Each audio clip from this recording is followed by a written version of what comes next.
Ce que je veux faire dans cette vidéo, c'est répondre à une question que je reçois notamment beaucoup dans mes coachings personnalisés, mais également par mail, par commentaire YouTube, etc. Et cette question, c'est Vincent, j'ai envie de comprendre pourquoi. Eh bien, on est en discussion avec lui, il n'y a pas de choses qui se passent concrètement, il n'y a plus de rendez-vous, c'est un peu mou, mais il continue à me parler, c'est-à-dire que, par exemple, si je lui dis, bah, tiens, on se voit tel ou tel jour, il répond, ben, on verra, etc., ça se fait pas, et puis ça joue dans cette ambiance-là un peu, tu sais, ça marine comme une sauce un peu périmée, mais tu as quand même encore l'odeur quelque part, et ça donne envie d'aller sentir ce qui se passe. En gros, pourquoi il continue à me parler alors qu'il a beaucoup d'indécision et que la relation n'avance pas? Moi, j'aimerais avoir plus de clarté, plus de concret. En gros, mec, tu veux quoi?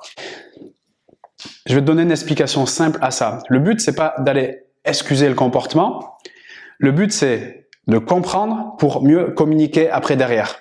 Et surtout, de comprendre la première chose, c'est que dans la majorité, mais l'immense majorité des cas, quand un homme il fait ça, c'est pas dans l'intention de blesser la femme en face. Donc toi, si tu te retrouves dans ce rôle-là, il est inutile de le prendre personnellement. Parce qu'en plus, le fait de le prendre personnellement, ça te fait attacher au sentiment plutôt négatif de vivre cette situation. Et du coup, ça entraîne des comportements en termes de communication, d'attitude, qui vont encore faire plus foirer la relation, alors qu'elle peut peut-être encore exister. Ça, c'est la première chose. Donc, l'intention n'est pas projetée vers toi dans le sens négatif, mais plutôt c'est au contraire, et là tu vas le comprendre à un niveau plus primitif, parce que c'est vraiment comme ça que je vais te l'expliquer, c'est qu'il y a une partie du mec, quand il fait ça, une partie du mec, c'est-à-dire une partie de son cerveau qui est très primitif, qui est pas le cerveau qui va réfléchir, mais plus le cerveau qui est en mode je vise la survie, je vise la protection de ma vie et au fond peut-être même aller renouveler l'espèce, qui est la mission ultime, donc de survie avec première stratégie, eh bien la reproduction. Donc pourquoi je parle de reproduction maintenant alors qu'on est juste en train de parler de SMS d'un mec qui écrit 2-3 messages comme ci comme ça, mais qui ne va pas dans la relation. Parce que ce qu'il faut comprendre à ce niveau-là, il n'y a absolument pas d'égalité homme-femme. C'est-à-dire que les femmes, naturellement, elles ont de l'abondance sexuelle. De l'abondance sexuelle, ça veut dire que pour assumer, d'accord, leur objectif numéro 1 qui est la survie, donc la possibilité de se reproduire, pour elles est beaucoup plus facile, d'accord?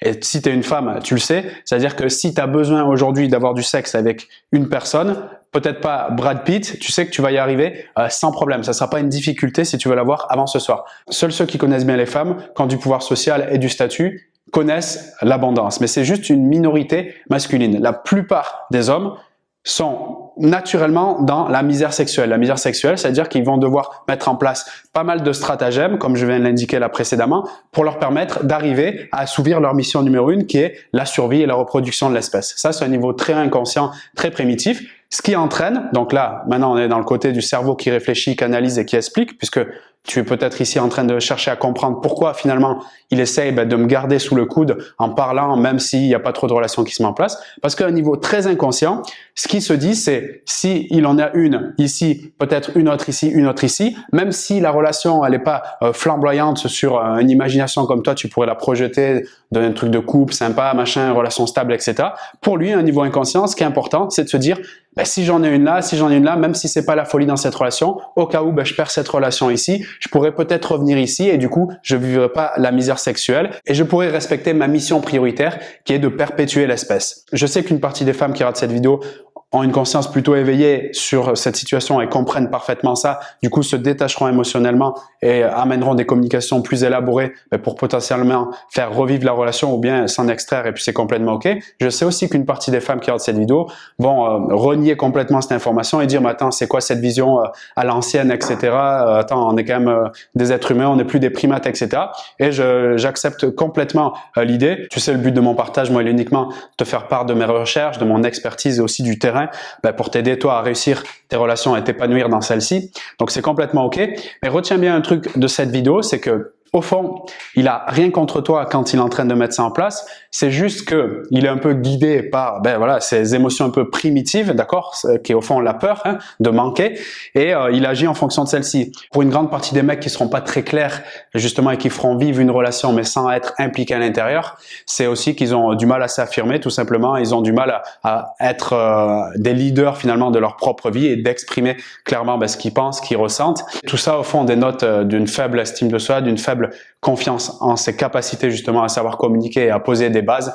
Donc voilà comment moi je pourrais expliquer ça. Il y a aussi après une autre partie de la population masculine Donc là, pour moi, ça serait une minorité, mais encore une fois, les minorités, c'est souvent celles qui font le plus de bruit. On le voit dans un stade, il y a un gars qui lance un fumigène sur 80 000 personnes, on va retenir que le fumigène, alors que peut-être pendant 1h30, tout le monde sera bien amusé, il y aura eu de la joie. Donc tu sais que la minorité fait souvent beaucoup plus de bruit et la majorité est beaucoup plus silencieuse. C'est pour ça que tu vas voir beaucoup de vidéos sur les pervers, les narcissiques, les je ne sais quoi, parce que ça fait énormément beaucoup plus de bruit de parler de ça et c'est super important de parler de ce genre de phénomènes. Mais en même temps, après, il y a des trucs plus discrets et qui, à mon avis, moi, j'ai envie aussi de les mettre en scène aujourd'hui pour plus toucher, selon moi, à une réalité plus vraie du terrain que justement le mode fumigène, manipulateur, machin truc. Parce que selon moi, c'est un peu trop exagéré parce que ça... En plus de ça, ça ferme encore plus de relations parce que ça rend coupable, en tout cas ça enlève la responsabilité sur certaines femmes d'entretenir ce type de relation, alors qu'au fond, je vais pas rentrer dans le détail dans cette vidéo, mais c'est juste un moyen en fait de se révéler que de fréquenter ce type de personnes. Donc c'est encore un autre sujet, mais pour moi c'est important, voilà, de te donner les informations qui me semblent plus pertinente de ce que je sais, en tout cas de mon niveau bien sûr, par rapport à ce sentiment d'être mis un peu sous le coude. Donc si tu comprends mon message ici et tu te demandes quel type de réaction il faut avoir, au fond, l'invitation qui te fait par le fait d'être un peu indécis et de te faire perdre un peu du temps, c'est de te regarder toi dans le miroir et de dire en gros comment je peux m'affirmer pour que cette personne me respecte et enfin me perçoit comme une personne qui a de la valeur, non une chaussette, on va dire, que je réutilise plusieurs fois et que je pourrais utiliser encore et encore. Voilà, t'as pas envie d'être cette chaussette, donc fais en sorte de te comporter pour qu'il te perçoit différemment. C'est aussi simple que ça.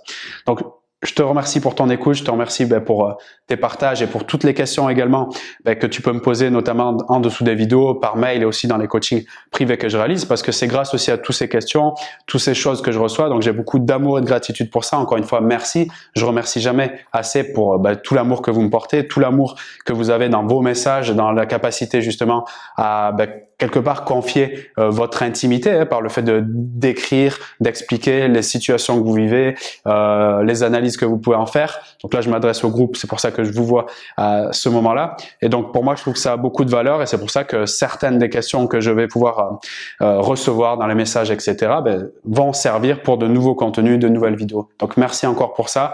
Et dans ton cas, je m'adresse à toi personnellement si aujourd'hui, tu es dans une phase où au niveau de tes relations, tu as le sentiment que c'est un peu difficile, compliqué, il y a des choses que tu comprends pas et que tu aimerais avoir un éclairage, comme par exemple le fonctionnement des hommes ou de l'homme qui t'intéresse particulièrement. Comment parler plus efficacement pour obtenir ce que tu veux, être mieux compris, mieux considéré. Toutes ces questions qui peuvent un peu rester dans ta tête comme ça en boucle et que tu n'as pas trop les solutions, peut-être en allant voir tes copains, copines, tu vois que ça fonctionne pas.